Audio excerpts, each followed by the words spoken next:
Queridos amigos, muy buenos días. Bienvenidos en la segunda parte del debate con nuestro invitado sobre el intercambio religioso entre las religiones monoteístas. En el ámbito religioso, en el escenario español, existen guías y acciones que desde las altas esferas de los distintos liderazgos religiosos está confirmando este gran movimiento de apertura hacia el otro. En estos momentos tenemos bien aclarado que, como se dijo en la primera parte del programa sobre el diálogo interreligioso, el respeto por la otra persona y su modo de pensar, por más diverso que sea, con respeto al propio, no es de ninguna manera algo ajeno a la esencia de las grandes confesiones tradicionales, especialmente las monoteístas y a sus grandes mensajeros y profetas. Si algún campo de la teología ha experimentado una verdadera revolución en estos últimos 50 años, es el de la teología de las religiones, es decir, la reflexión teológica que se pregunta por la pretensión de verdad de las otras religiones y que se deja interpelar por todo lo bueno y verdadero que aparece en ellas. Tal vez aquí esté una de las tendencias de las religiones para el siglo XXI. Muchos musulmanes parten del convencimiento de que en un tiempo de pluralismo religioso y cultural como el nuestro, el diálogo entre las diferentes tradiciones religiosas y espirituales constituye no solo un valor en sí, sino un profundo cambio en las tradiciones y religiones. También se está evidenciando un factor decisivo para el establecimiento de una convivencia social justa y pacífica. En este sentido, debemos establecer un compromiso por la paz, basado en el diálogo, la negociación y la no violencia. Apostar por una espiritualidad interreligiosa que desde una perspectiva liberadora valore como riqueza la pluralidad de las tradiciones espirituales. Escuchar es de vital importancia para todo diálogo. Es quizá lo más difícil. Solo se puede realizar desde el respeto por las diferentes convicciones religiosas, oraciones y modos de vida, siendo fundamental intentar comprenderse en profundidad desde la valoración positiva entre unos y otros. De nuevo con el doctor Riaz Tatari Bakri y ahora vamos a continuar nuestro debate. Hablamos del hecho de escuchar y comprender. Escucharnos y escuchar, ¿por qué nos cuesta tanto? Bueno, eso depende de las personas, pero yo creo que los prejuicios también que tenemos cada uno dentro de sí pueden hacer que no escuchemos a los demás. Yo creo que es un arte, porque saber escuchar es una bondad tremenda que tiene la persona, ¿sí? Y que ayuda también al mismo tiempo a llegar a unos buenos términos en la convivencia con los demás. Es una creación personal y colectiva, es decir, producto de una educación. Pero el fanatismo, por ejemplo, la ignorancia, nos impide y nos hace alejar totalmente que escuchar a los demás y que los demás nos escuchen. Yo creo que en esto radica el tema de la educación. Cuando se educa desde pequeño, ¿sí?, a escuchar a los demás, aunque no tengan las mismas ideas tuyas, escucharlas, analizarlas y también aceptar lo que tiene, y siempre bajo el lema de respeto mutuo. Entonces, aceptar las diferencias, aceptar las otras creencias, aceptar las tradiciones culturales que son diferentes de las suyas, ¿no? Por supuesto, como musulmán, yo tengo esta obligación, porque el Corán lo permite y además tiene su estatuto propio de reconocer al otro y convivir con él. Esto es desde el nacimiento del Islam, comparte la vida de los demás. Hace posible este enriquecimiento y esta defensa propia del ser humano. desde la perspectiva musulmana y debe ser también de las otras partes, es decir, de los representantes de las demás religiones.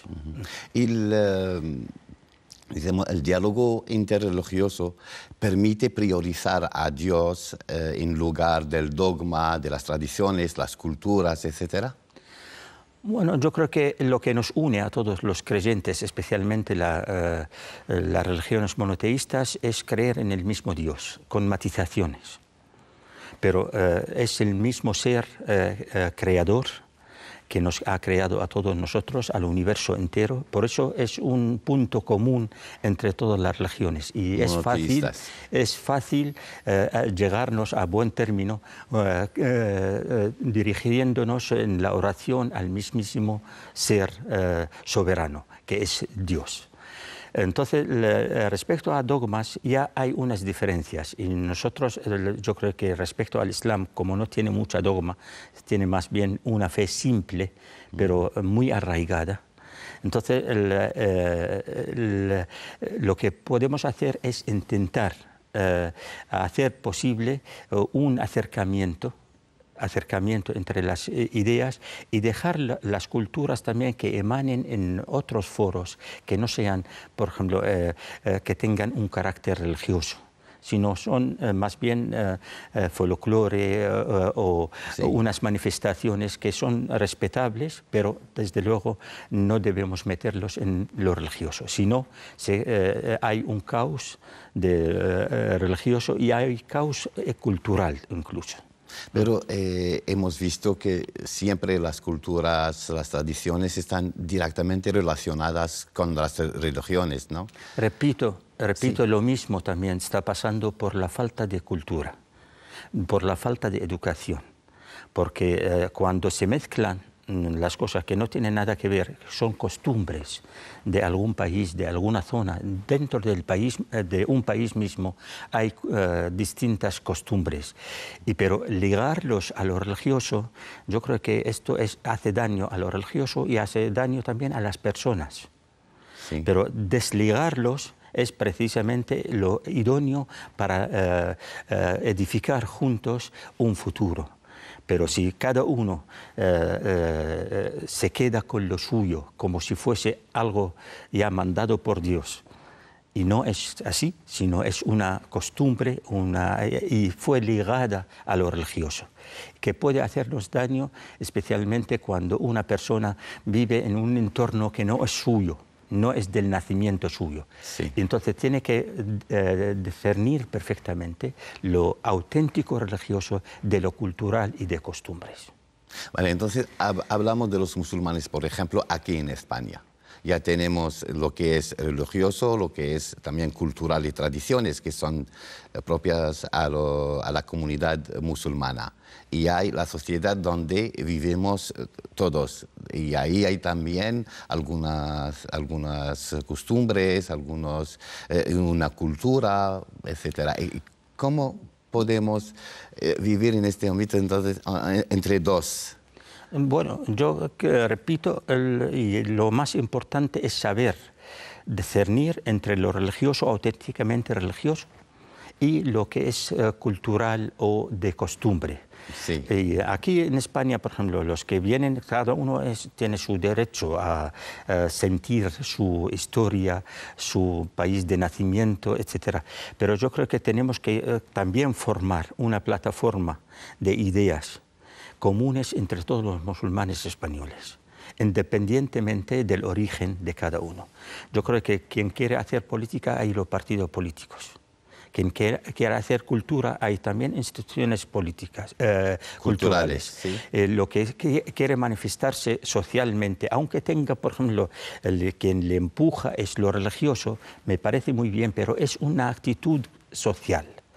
Entonces, como tenemos organizados de esta forma, le es fácil a todo el mundo, a todos los ciudadanos, compartir con los demás esta vida y también hacer posible lo religioso común entre todos los musulmanes españoles, independientemente, repito, independientemente del origen de...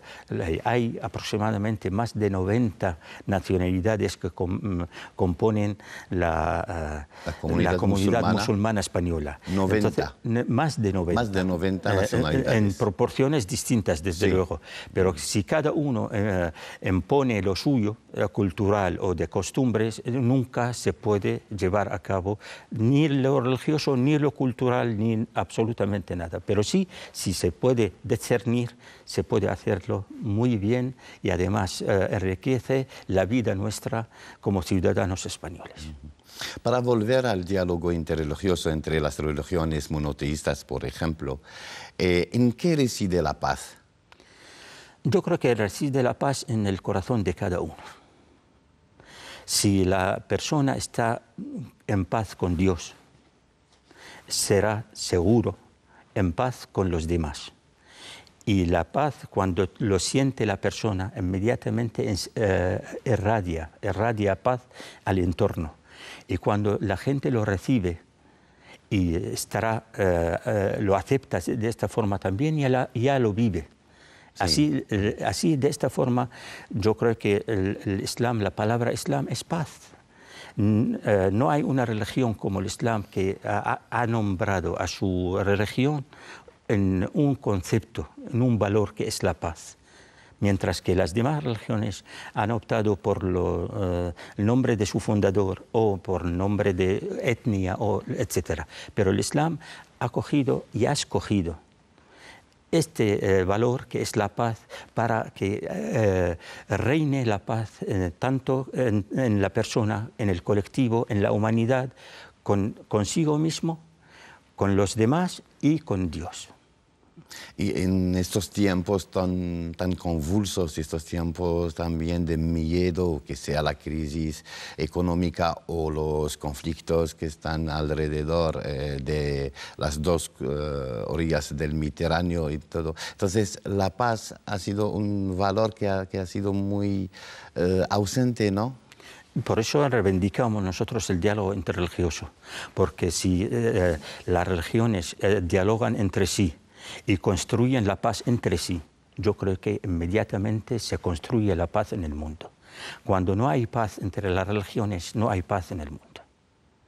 Sí. ¿Y qué nos recomendaría usted para descartar el odio y el extremismo que a veces nos acompaña en el ámbito social o en nuestra vida? La cercanía, es decir, estar cerca de los demás. No dar la espalda a los demás, sino saludarles, compartir la vida suya, vivir con ellos, vivir la vida.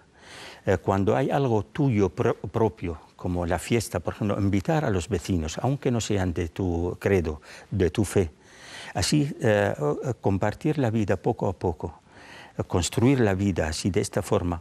Yo creo que podemos poco a poco también irradiar, porque el hombre es hostil a quien ignora, no lo sabe. El desconocido da miedo, ¿no? Entonces, inmediatamente si usted invita y entra, ve, por ejemplo, cómo vives tú, que eres igual que él, tienes los mismos problemas, sus hijos van al mismo colegio, juegan en el barrio juntos. Entonces, tenemos los mismos problemas. ¿Por qué nos odiamos? Tenemos que trabajar juntos, compartir la vida, construir la convivencia y también estar muy cercanos. Es muy feo y muy negativo alejarnos unos de otros.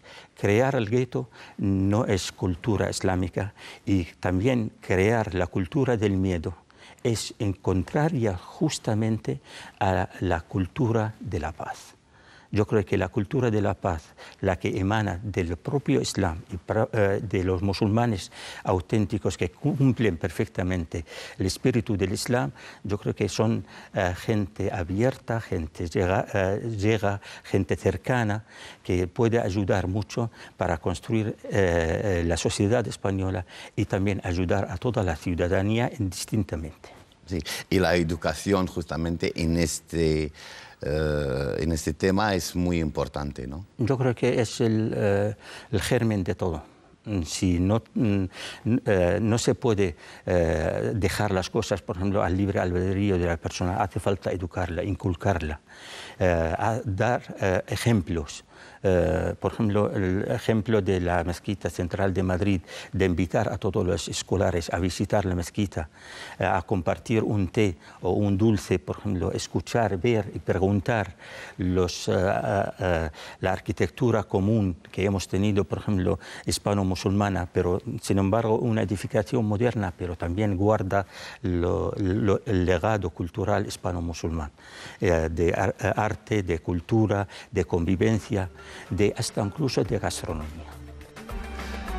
Nos acaba el tiempo, doctor. Le agradecemos mucho su participación en el programa y le agradecemos también sus consejos, y a ustedes os doy cita el próximo domingo, inshallah.